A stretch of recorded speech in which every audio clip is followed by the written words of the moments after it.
He was holding the ring when he saw them. 2 little girls, 4 years old. His ex-wife's hands on their shoulders, and their eyes, his eyes, staring back at him across a crowded street. She left 5 years ago, disappeared the night she found out what he really was. He became the most feared man in the city, built an empire on silence and blood, buried his past, moved on. He was going to propose to someone new. Tonight. But now, those children. His children. The ring in his pocket feels like a lie. His phone is ringing. His fiancée is waiting. But his heart just remembered how to break. And the most dangerous man in America is about to discover some wars can't be won with power. The rain didn't fall in New York. It accused. Min-jun stood outside Tiffany & Co. on 5th Avenue, the small blue box heavy in his coat pocket, heavier than the gun he carried at his ribs. Inside that box was a 3-carat diamond ring. Flawless, brilliant cut. Exactly what a man like him was supposed to give a woman like Sophia. Sophia. Beautiful. Elegant. The daughter of a Wall Street executive who asked no questions about where Min-jun's money came from. She smiled at charity galas. She wore his gifts. She never looked too closely at the scars on his knuckles, or the men who followed him like shadows. She was perfect. She was safe. She didn't know him at all. Min-jun exhaled, watching his breath fog in the cold November air. 32 years old, king of the underground, commander of the most powerful Korean syndicate on the East Coast. He'd built an empire from nothing. Money laundering, protection, control of the docks, silent partnerships with half the city's elite. No one touched his territory. No one said his name without respect or fear. And tonight, he was going to propose. The thought felt like swallowing glass. His phone buzzed. "Sophia, I'm at the restaurant, baby. Don't be late." He didn't reply. Instead, he started walking. The plan was simple. Dinner at Le Bernardin. Champagne. The ring. A future that looked clean and uncomplicated. A future where he didn't wake up alone in a penthouse that echoed with ghosts. A future where he stopped thinking about her. But the universe had other plans. Min-jun crossed 57th Street, hands in his pockets, bodyguards trailing 20 feet behind. The sidewalk was packed. Tourists, shoppers, people living lives that didn't include blood or buried secrets. He moved through them like water, invisible despite his tailored black suit and the cold authority that radiated from him like frost. And then, he saw her. Time didn't stop. It shattered. Across the street, standing in front of a small bookstore, was a woman he thought he'd never see again. Amara, his ex-wife. The only person who ever walked away from him and survived. She looked different. Older, maybe. Her hair was longer, natural curls falling past her shoulders. She wore a simple navy coat, jeans, boots. No makeup, no jewelry. She looked tired, beautiful, real. But it wasn't her that made his heart stop. It was the 2 little girls holding her hands. Identical twins. 4, maybe 5 years old. Dark curls like their mothers. Small winter coats, one pink, one purple. They were laughing at something, faces bright with joy. And their eyes. Min-jun's breath caught. Dark. Almond-shaped. Sharp and clear. His eyes. The world tilted. He stood frozen in the middle of the crosswalk as people pushed past him, horns blaring, the city screaming around him. But all he could see were those 2 little girls. Those eyes. That impossibility made flesh. Amara looked up. Their gazes met across the street. And for one single heartbeat, the most dangerous man in New York felt like a boy who'd lost everything. Her face went pale. Shock. Fear. Something else he couldn't name. Then she grabbed the girl's hands tighter and turned away. "Wait." Min-jun started moving, but a delivery truck cut between them, blocking his view. When it passed, they were gone, vanished into the crowd like ghosts. He stood there, heart pounding, the rain soaking through his coat. 5 years. She'd been gone for 5 years, and she had his daughters. Later. Min-jun's penthouse. Midnight. He didn't go to dinner. He sent Sophia a text. Emergency. I'm sorry. And ignored her 12 phone calls. Now he stood in his living room, 50 floors above the city, staring out at the lights of Manhattan like they held answers. The ring sat on the glass table behind him, untouched, forgotten. His head of security, Jay, stood near the door, silent, waiting. Find her, Minjun said quietly. Sir? Amara Song, my ex-wife. His voice was flat, controlled, but his hands were shaking. I want to know where she lives, where she works, everything. Jay hesitated. Boss, are you sure? Find her. Yes, sir. Jay left. Minjun poured himself a scotch and didn't drink it. Amara. He hadn't said her name out loud in 5 years, hadn't let himself think about her. Not after she left. Not after she looked at him with those heartbroken eyes and said, I can't be married to a monster. She'd found his ledgers, his records. She'd seen the truth of what he was, what he did.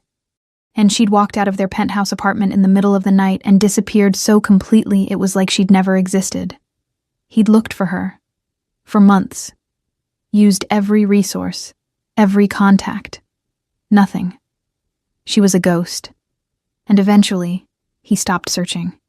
He told himself he'd moved on, built his empire higher, made more money, earned more fear, started dating Sophia because she was easy and elegant and didn't ask questions. But now, those girls, 4 years old. The math was simple, brutal. If they were his, she'd been pregnant when she left. Pregnant. And she never told him.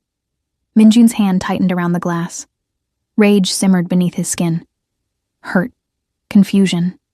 Something that felt dangerously close to hope. He had daughters, 2 of them, and the woman he'd never stopped loving had kept them from him. His phone buzzed. Sophia again. He turned it off. Tomorrow he would find Amara. Tomorrow he would get answers. Tonight he stood in the dark and let himself remember what it felt like to break. Amara didn't sleep. She sat on the edge of her bed in the small apartment in Brooklyn, hands trembling, staring at the wall like it might offer salvation. The twins were asleep in the next room. Mia and Zara, her whole world, curled up together under a quilt her mother had made. He saw them. The thought was a knife. Minjun, standing across the street, looking at her daughters with those sharp, lethal eyes that had once looked at her like she was the only thing that mattered. She'd run, grabbed the girls and disappeared into the nearest subway station, her heart pounding so hard she thought it would break her ribs. She'd checked over her shoulder 20 times on the train, locked every door in the apartment twice, but she knew. He would find her.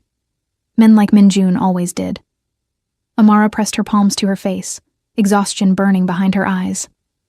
She'd spent 5 years building a life where he couldn't reach her, changed her name, paid cash for everything, worked under the table as a freelance graphic designer, homeschooled the girls, kept them safe, and in 30 seconds, it all came crashing down.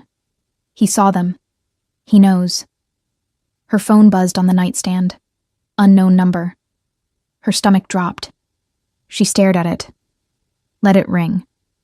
But when it buzzed again, a text this time, her hand moved on instinct. The message was short. We need to talk. Tomorrow. 2 p.m.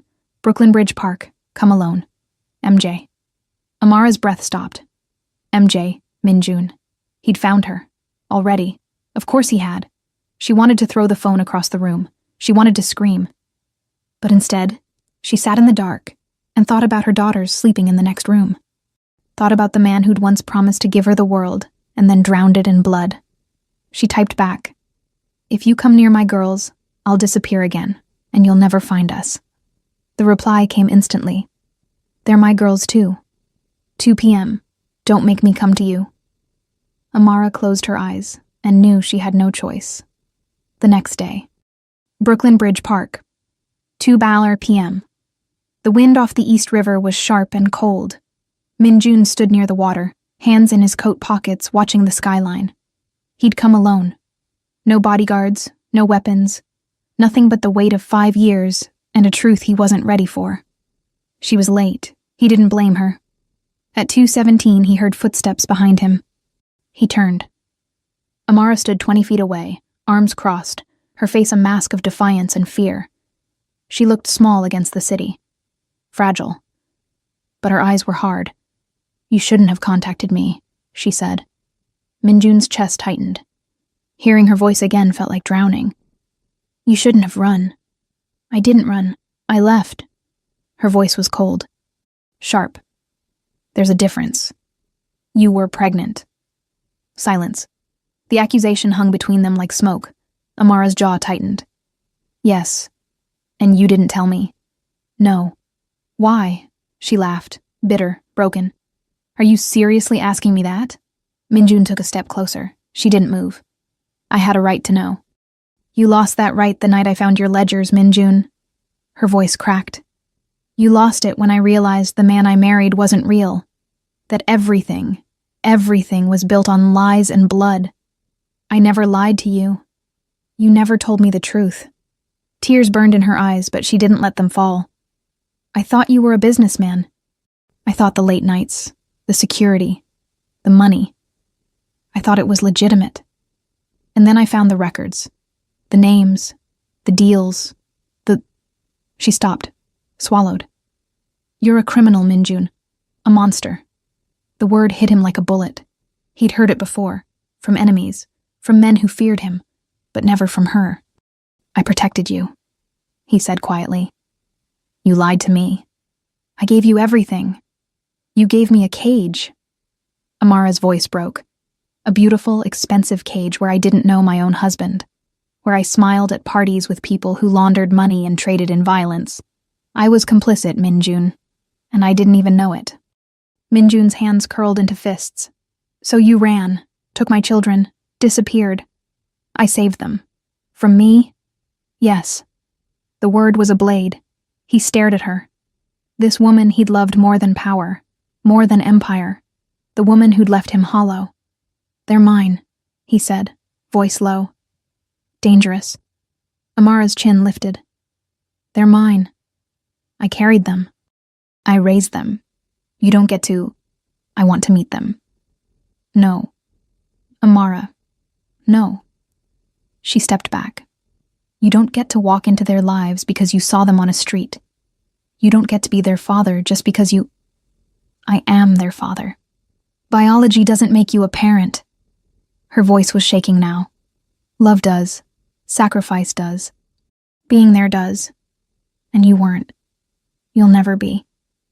Minjun felt something crack inside him. "I didn't know," he said, and his voice was raw, broken. "You didn't give me the chance." Amara's eyes filled with tears. "I know what you are," she whispered, "and I won't let you turn them into that." She turned to leave. "Amara, stay away from us, Minjun." And she walked away. He stood there, the wind cutting through him, and watched her disappear into the city. For the first time in his life, Minjun didn't know what to do. He'd built kingdoms, but he couldn't reach his own daughters. Minjun didn't listen. He never did. For 3 days, he had Amara followed. Not by his men. He knew she'd spot them. Instead, he hired a private investigator. Discreet, professional. Someone who could watch without being seen. The reports came back in careful detail. Amara lived in a modest 2-bedroom apartment in Sunset Park. She worked from home as a freelance designer. The twins, Mia and Zara, didn't go to school. Amara homeschooled them. They went to the park twice a week, the library on Thursdays, a small community center for art classes on Saturdays. They had routines, safe, small routines. And Minjun watched from a distance, hungry for details.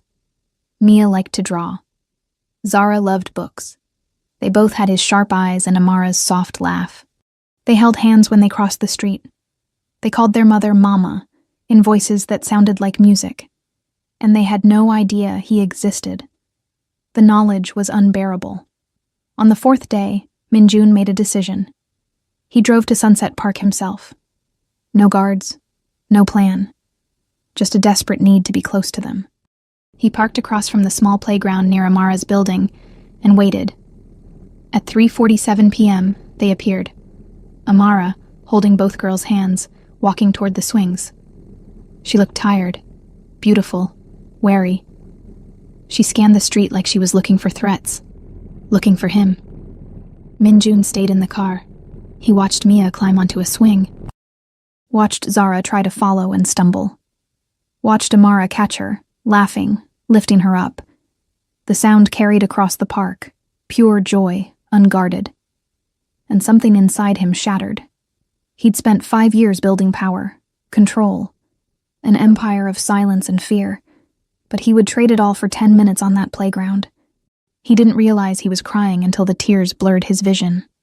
That night, he called Sophia. Minjun? Her voice was careful, hurt. You've been ignoring me for days.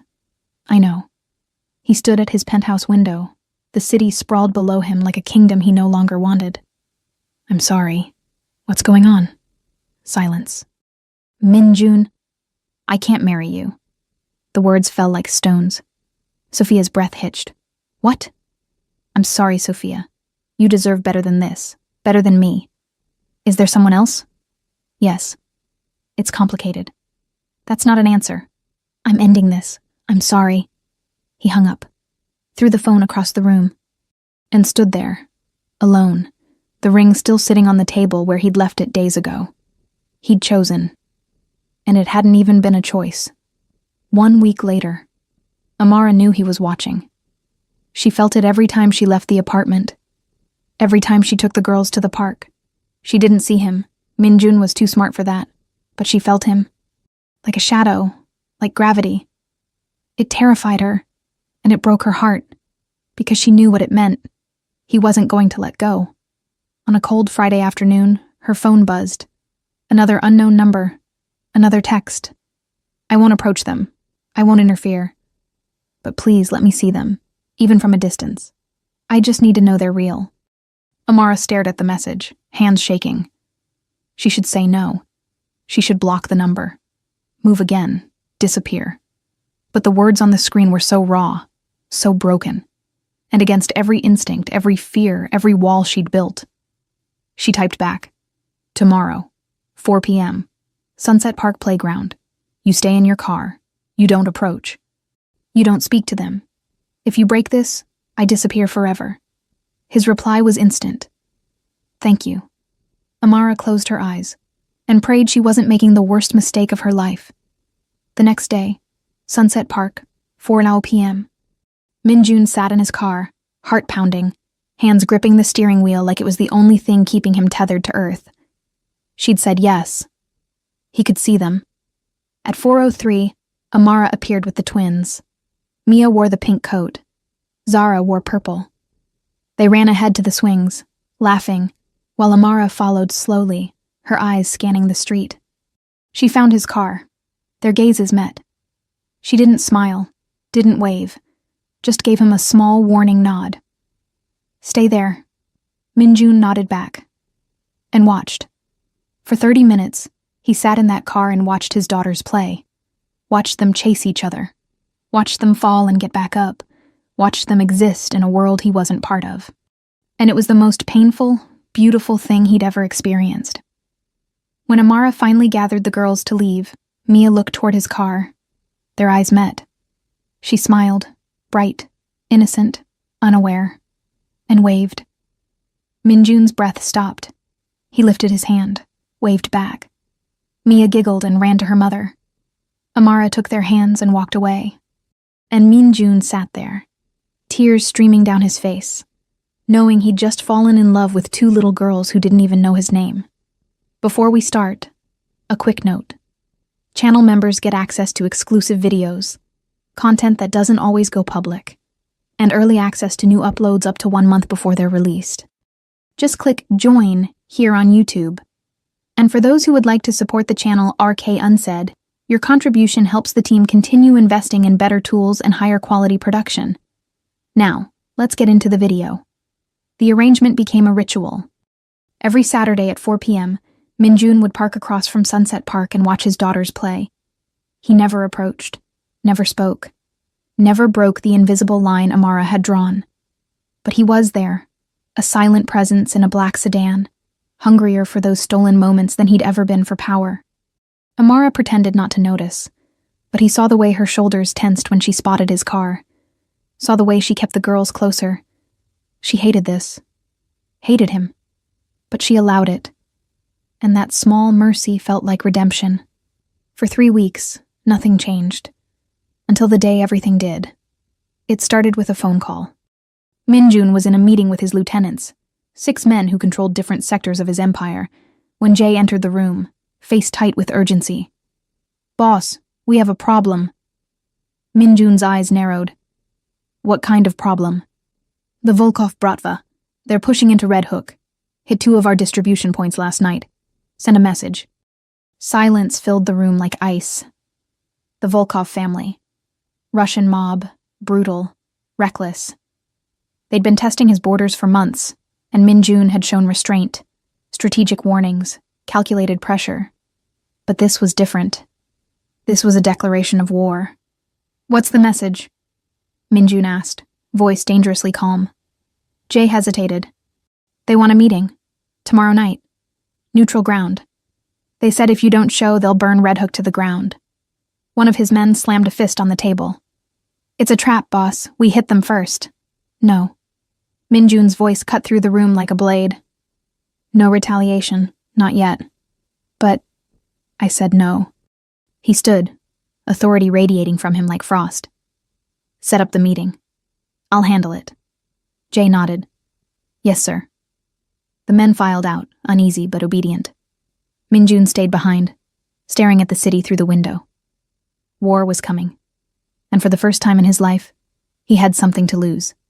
That night, he sat in his car outside Amara's building. He shouldn't be here. It was Tuesday, not their arranged day, but the weight of what was coming pressed on him like gravity, and he needed to see them, needed to know they were safe. At 7:32 p.m., the lights in Amara's apartment went on. He could see shadows moving behind the curtains. Amara. The girls. A normal evening. Dinner. Bath time. Stories. A life he wasn't part of. His phone buzzed. A text from an unknown number.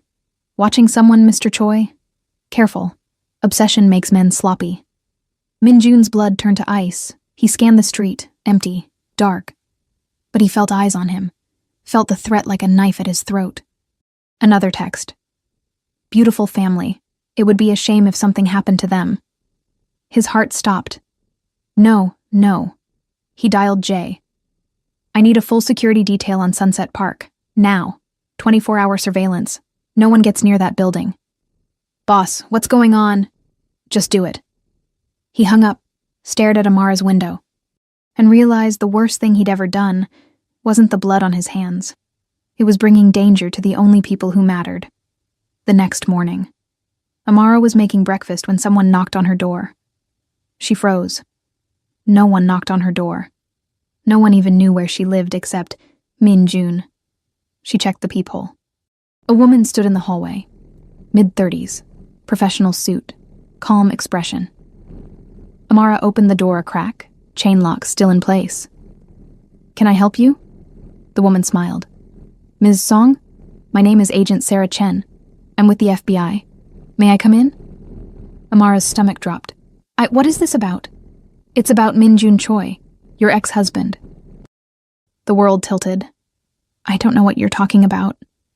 "Ms. Song, we know about your relationship with Mr. Choi. We know about your daughters." Agent Chen's voice was gentle but firm. "And we know he's been watching you. We need to talk. It's urgent." Amara's hands shook. She looked back at the girls, playing with blocks in the living room, oblivious. "Give me a minute," she whispered. She called her neighbor, Mrs. Park, a kind elderly woman who sometimes watched the twins, and asked her to come over.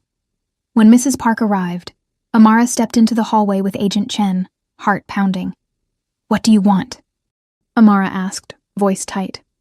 "We've been investigating Minjun Choi for 3 years," Chen said quietly. "Money laundering, racketeering, organized crime. We're close to building a case, but we need evidence. And we think you might be able to help us." Amara's chest tightened. "I haven't seen him in 5 years. But he's seen you, recently." We have surveillance photos. Chen pulled out a folder. Inside were images.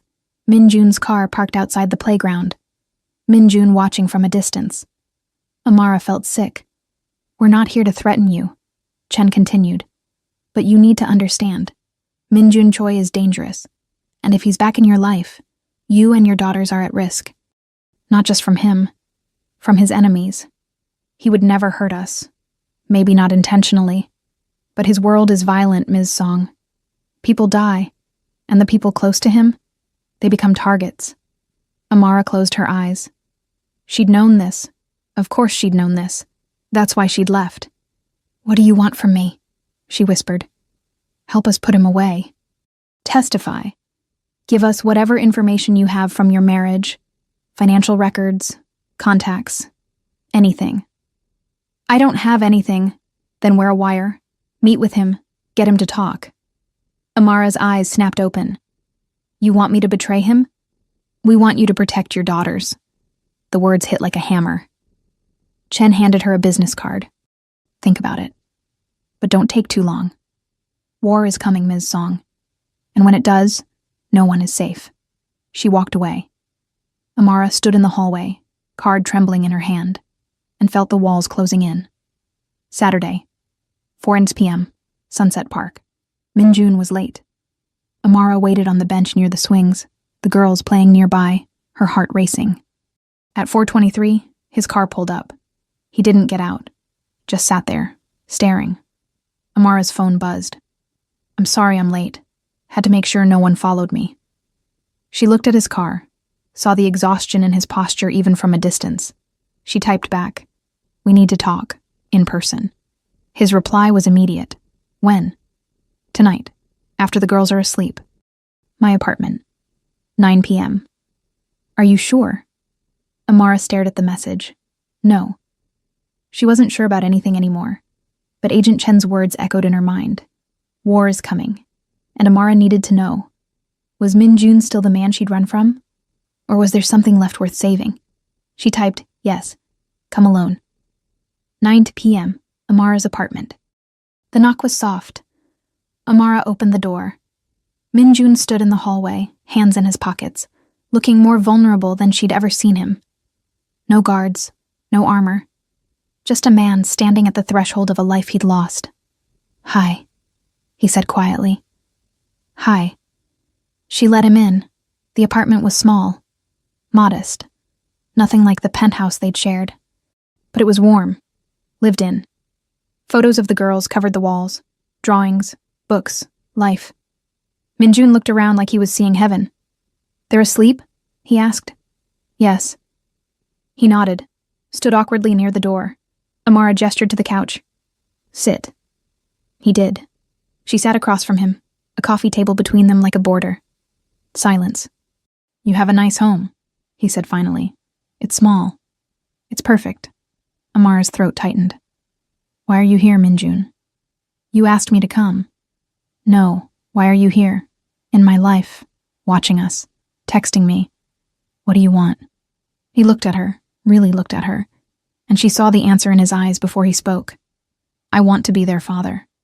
The words hung in the air. Amara shook her head. You don't get to just decide that. I know.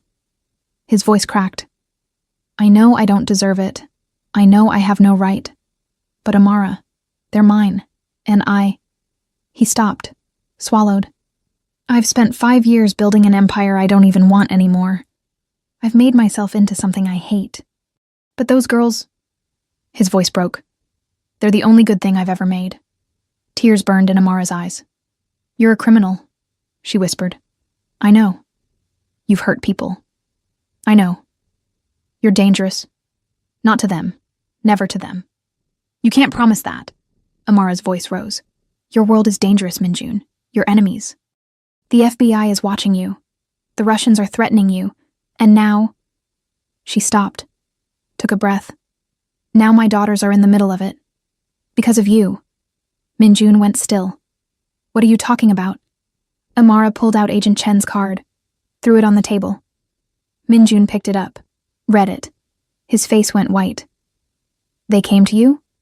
Yesterday. What did they say? They want me to help them build a case against you. They want me to wear a wire. To betray you. Minjun's hands curled into fists. And I told them to leave. He looked up, shock in his eyes. I told them I don't have anything, that I haven't seen you in years, that they're wasting their time. Amara's voice shook. I lied for you, Minjun. Even after everything. Even though I should help them. I lied.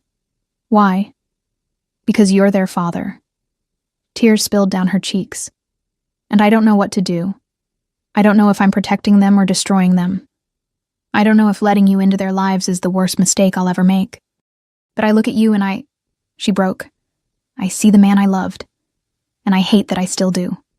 Minjun stood, crossed the space between them, knelt in front of her. I'll leave, he said, voice raw. I'll walk away. I'll disappear. If that's what's safest for them, for you, I'll do it. I'll give up everything. Amara stared at him, tears streaming. Do you mean that? Yes. You'd give up your empire, your power, everything you've built? Minjun looked at her with eyes full of pain and truth. I'd give up the world for them. And Amara believed him. She reached out, touched his face. Then prove it. Minjun didn't go home that night. He stayed. Amara made tea. They sat in the small kitchen, the city humming beyond the windows, and for the first time in 5 years they talked. Not about the past. Not yet. About the girls. Mia loves art, Amara said softly, hands wrapped around her mug. She draws constantly. Imaginary worlds, castles, dragons. She has this imagination. Minjun smiled. Like you. Amara's breath caught. You remember. I remember everything. Silence. Fragile. Aching. And Zara? He asked. Zara is fierce, protective. She's the one who checks under the bed for monsters, who makes sure Mia eats her vegetables. She's 4 years old and already trying to save the world. Like you, Minjun said again. Amara's eyes filled. They're so good, Minjun. So pure. And I'm terrified every day that the world is going to break them. It won't. You don't know that.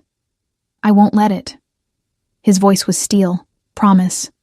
Whatever it takes, I'll keep them safe. Amara looked at him. This man who'd built kingdoms on violence, who'd made himself into something brutal and untouchable, and saw the truth in his eyes. He meant it. The FBI won't stop, she said quietly. And your enemies. Agent Chen said war is coming. It is. What are you going to do? Minjun was silent for a long moment. Then he said the words that would change everything. I'm going to end it. The next morning, Minjun's headquarters. His lieutenants gathered in the war room, a private office in a legitimate import-export business that served as the nerve center of his empire. Maps on the walls, ledgers, burner phones. Jay stood at Minjun's side, wary. The Volkov meeting is tonight, Jay said. We have 20 men ready. Full tactical. Cancel it. Everyone froze. Boss? Cancel the meeting. Call Dmitry Volkov directly. Tell him I'm offering a deal. A deal? One of the lieutenants, Marcus, a hard man with scarred knuckles, stepped forward. They hit our territory. Threatened us. And you want to make a deal? Yes. That's weakness. That's strategy. Minjun's voice was cold, absolute. War costs money, lives, attention. The feds are circling. Every move we make right now is watched. So we don't fight. We negotiate. And if they refuse, they won't. Dimitri's smart. He knows a long war bleeds both sides. I'll offer him Red Hook. Joint territory. 60-40 split. He gets face. We get peace. Marcus's jaw tightened. You're giving up territory for nothing? I'm giving up territory for time. Time for what? Minjun looked at each of them. Men who'd followed him for years, who'd built this empire at his side. I'm getting out. The room erupted. You can't be serious.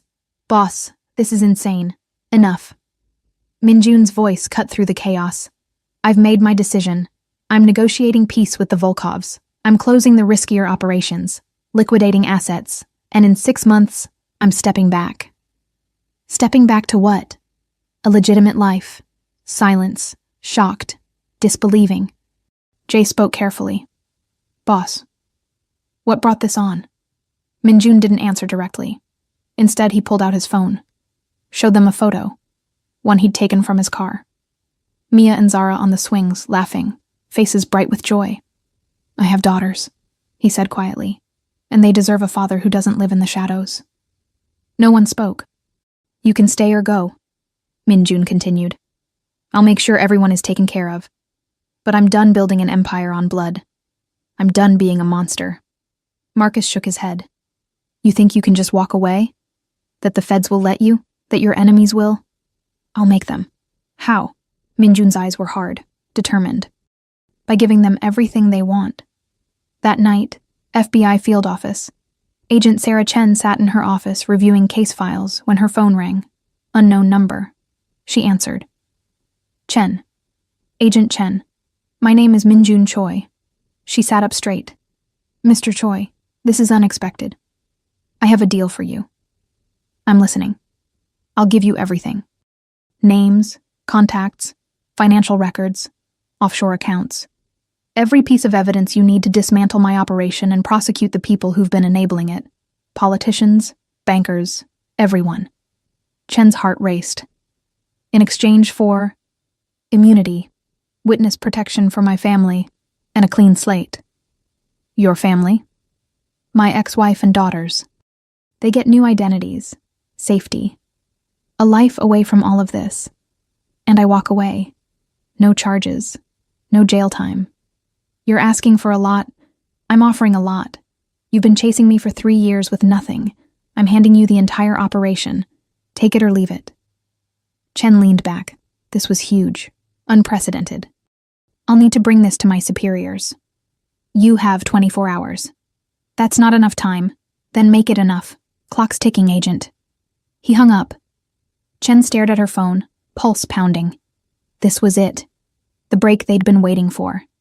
And Minjun Choi, the most untouchable criminal in New York, was offering to burn his own empire to the ground. For his family. Saturday, 4 p.m., Sunset Park. Amara sat on the bench, watching the girls play, her mind a hurricane. Minjun's car wasn't there. He'd texted her that morning. I'm fixing this. Trust me. I'll be there tomorrow. I promise. And then nothing. She didn't know what he was doing. Didn't know if she should believe him. But she wanted to. God, she wanted to. Her phone buzzed. Agent Chen. Amara's stomach dropped. She answered. Hello? Ms. Song, we need to meet, now. 1 hour later, coffee shop in Park Slope. Chen sat across from Amara, expression unreadable. Minjun Choi contacted us, she said without preamble. Amara's breath stopped. What? He's offering full cooperation. Evidence, testimony, everything we need to take down his entire network. Amara felt dizzy. Why would he, in exchange for immunity, and witness protection for you and your daughters? The world tilted. He's doing this for you, Chen said quietly. For them. He's willing to destroy everything he's built if it means keeping you safe. Tears burned in Amara's eyes. What? What happens now? If the deal goes through, you'll be relocated. New identities, new life, completely off the grid, safe. And Minjun? He walks, stays in New York. But he'll have no ties to organized crime. The deal includes strict monitoring for 5 years. If he steps out of line, immunity is revoked. Amara's hands shook. Does he get to see them? The girls? Chen hesitated. That would be up to you. Amara closed her eyes. He was giving up everything. Power, empire. The only life he'd ever known. For her. For their daughters. And she had to decide if that was enough. There's one more thing, Chen said. The deal includes testimony against some very dangerous people. Politicians, crime families. If Minjun goes through with this, he'll have enemies for life. He'll never be truly safe. Then why is he doing it? Chen looked at her with something like respect. I think you know why. Amara did. Because love was stronger than fear. Because his daughter's futures mattered more than his past. Because he was choosing to be the man he should have been all along. "When do I have to decide?" Amara whispered. "You don't. He does. The deal goes forward with or without your blessing. But he wanted you to know. Wanted you to have a choice." Amara stood, walked out into the cold, and cried. 3 months later, spring came to New York like forgiveness. The cherry blossoms in Sunset Park bloomed pink and soft, petals drifting through the air like snow. The playground filled with laughter. The world kept turning, and Min-jun Choi learned what it meant to live. The deal had gone through. He'd spent 6 weeks in federal custody, giving testimony, handing over evidence, dismantling an empire he'd built over a decade. Names, accounts, connections, everything. 12 people were indicted. 4 politicians resigned. 3 crime families fractured. And Min-jun walked away. Free. Monitored. Watched. But free. Amara hadn't relocated. When Agent Chen offered her witness protection, Amara had looked at the business card, at the promise of a new life far away from the past, and said, "No. Ms. Song, it's the safest option." "I'm tired of running," Amara said quietly. "I spent 5 years hiding, building walls, and I'm done. Min-jun is giving up everything to protect us. The least I can do is let him try." So she stayed and waited. Saturday, 4 p.m., Sunset Park. Min-jun stood at the edge of the playground, hands in his pockets, heart pounding. This was different. For 3 months, he'd watched from a distance, texted, waited. But today, Amara had said yes. He saw her sitting on the bench, the girls playing nearby, and walked over slowly, each step feeling like crossing an ocean. Amara looked up. Their eyes met. "Hi," he said softly. "Hi." He sat beside her, close but not touching. They watched the girls in silence. "They don't know who you are," Amara said quietly. "I know. If we do this, if I let you into their lives, you can't leave. You can't decide this is too hard and disappear. They deserve better." "I know. Do you?" Amara turned to him, eyes fierce. "Because this isn't the empire, Min-jun.